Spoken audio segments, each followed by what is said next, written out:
1 ലക്ഷം രൂപ തരാം. ബാക്കി നിങ്ങളെല്ലാം കൂടി ഒരു 3 സെന്റ് സ്ഥലം ഉണ്ടാക്കി അവർക്ക് ഒരു വീടുണ്ടാക്കി കൊടുക്കുന്ന സംരംഭം. ഒരു വളർന്നു വരുന്ന പെൺകുട്ടിയുടെ അമ്മയുടെ വേദനയും പ്രയാസവും ഒക്കെ ഈ കത്തിനകത്ത് കാണാൻ സാധിക്കും. വീടിൻ്റെ പണി പൂർത്തിയാക്കാനും ആ വീട്ടിൽ ഇരുദാസിനും കുടുംബത്തിനും അദ്ദേഹത്തെ വീട് നൽകാനും. ഉമ്മൻചാണ്ടിയുടെ സ്വപ്നം പൂവണിഞ്ഞു. ശ്രീമൂലനഗരത്ത് വാടകയ്ക്ക് താമസിക്കുന്ന ആന്ധ്ര സ്വദേശിനിയായ അംഗപരിമിതയായ അലമേലുവിനും മകൾ ജ്യോതിക്കും വീടായി.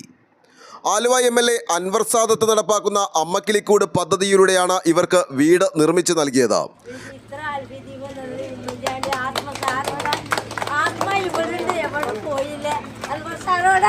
എനിക്ക്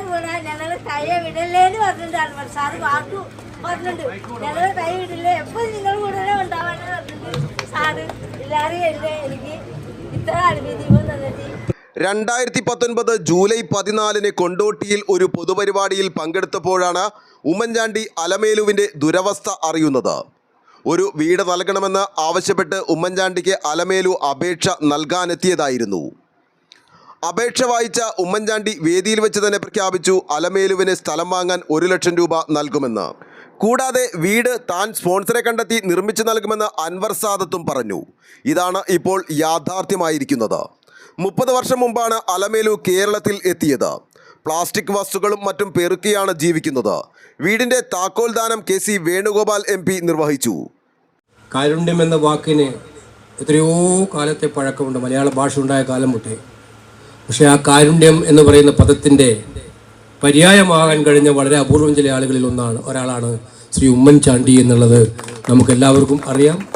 അതാണ് ഈ പ്രവർത്തനത്തിലൂടെ അദ്ദേഹം ചെയ്തത് എന്നുള്ളത് സന്തോഷമാണ്. സാദത്ത് വളരെ ഞാൻ ദൂരെ നിന്ന് വീക്ഷിച്ചിട്ടുണ്ട്. ഒരു പൊതുപ്രവർത്തകൻ, ഒരു MLA എന്ന നിലയിൽ ഞാൻ വീക്ഷിച്ചിട്ടുണ്ട്. രാഷ്ട്രീയമായിട്ടൊക്കെ ഉണ്ടാവും, നിയമസഭയിലൊക്കെ നല്ല കോലാഹലങ്ങളും ബഹളമൊക്കെ നടത്താറുണ്ട് സാദത്ത്. പക്ഷേ മണ്ഡലത്തിലെ ജനങ്ങളുടെ കാര്യങ്ങളിൽ, അവരുടെ പ്രയാസപ്പെടുന്നവരുടെ ഇടയിൽ ജീവിക്കുന്നതിൽ ഒരു വിട്ടുവീഴ്ചയും ചെയ്യാത്ത ജനപ്രതിനിധിയാണ്. അതിൻ്റെ ഒരു തെളിവ് കൂടിയാണ് ഈ പരിപാടി. അതിന് പ്രത്യേകമായിട്ട് ഞാൻ അഭിനന്ദിക്കുകയാണ്. ചാണ്ടി ഉമ്മൻ മുഖ്യ അതിഥിയായി പങ്കെടുത്തു. അപ്പയുടെ സ്വപ്നം ഇന്ന് പൂവണിഞ്ഞിരിക്കുകയാണ്. എല്ലാവരോടുള്ള നന്ദിയും കടപ്പാടും ഈ അവസരത്തിൽ രേഖപ്പെടുത്തുകയാണ്. വിധവകളായ അമ്മമാർക്കും അവരുടെ മക്കൾക്കും അടച്ചുറപ്പുള്ള വീട് നിർമ്മിച്ചു നൽകുന്ന പദ്ധതിയാണ് അമ്മക്കിളിക്കൂട്. 54ാമത് വീടാണ് അലമേലുവിന് കൈമാറിയത്. ഇനിയും അപേക്ഷകൾ ലഭിച്ചിട്ടുണ്ടെന്നും അവർക്കെല്ലാം വീട് നിർമ്മിച്ചു നൽകുമെന്നും അൻവർ സാദത്ത് പറഞ്ഞു. ഈ നിയോജകമണ്ഡലത്തിൽ വിധവകളായ ഒരു സഹോദരിയും സ്ഥലമുണ്ടായിട്ടും വീടില്ലാത്ത ഒരു സഹോദരി ഉണ്ടാകാൻ പാടില്ല എന്നുള്ള ആഗ്രഹമാണ്. കുറച്ച് അപേക്ഷയോടെ ഇരിപ്പുണ്ട്, അത് തീർക്കും. കാരണം നമ്മുടെ നാടില് ഒരു മലയാളിയെ സംബന്ധിച്ച് അവന്റെ സ്വപ്നം ഒരു ഭവനമാണ്. ആ ഭവനം യാഥാർത്ഥ്യമാക്കുമ്പോൾ ശ്രീമൂലനഗരം സ്വദേശി ഫ്രാൻസിസ് വടക്കംചേരിയാണ് അലമേലുവിന് വീട് നിർമ്മിക്കാൻ 3 സെന്റ് നൽകിയത്. കാഞ്ഞൂർ സ്വദേശി ജോസ് പറയ്ക്കയാണ് അലമേലുവിന് വീട് സ്പോൺസർ ചെയ്തത്. ന്യൂസ് ബോക്സ് ലൈവിന് വേണ്ടി സനൂപ് കളമശ്ശേരി.